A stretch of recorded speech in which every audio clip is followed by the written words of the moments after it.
Hindi lang pala kapwa sasakyan o motorista ang dapat ninyong katakutan sa gitna ng lansangan dahil ang manok, notorious din pala sa daan.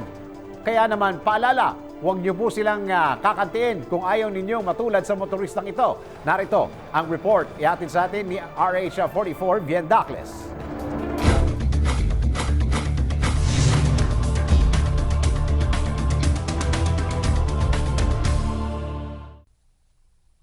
Laging pinapaalala ng mga otoridad sa publiko na maging alerto at maingat lalo na sa pagmamaneho o pagtawid sa lansangan dahil ang aksidente ay maaaring mangyari anumang oras. Tulad na lamang ng video na ito na ipinost ng isang Mars Liu na umani na ng mahigit 38,000 views. Sa unang bahagi ng video, makikita na maluwag at maayos na mga binabaybay ng driver ng motorsiklo ang kalsadang may mangilan-ngilang bahay sa gilid nito, malayo sa aksidente at walang anumang obstruction o sagabal sa daan.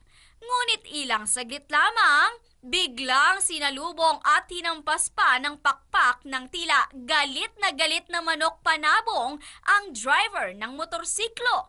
Tila naman pinagplanuhan ng manok ang kanyang ginawa na agad ring bumalik sa bahay na kanyang pinanggalingan na tila walang nangyari. Samantala wala namang nagawa ang driver kung hindi ang lingunin na lamang ang naturang manok.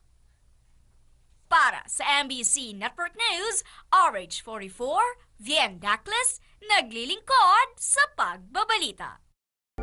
I-like po ang page ng DZRH News Television para updated at i-share ang trending news na balitang ito para mas marami ang makabalita. At mag-comment para alam namin ang opinion mo.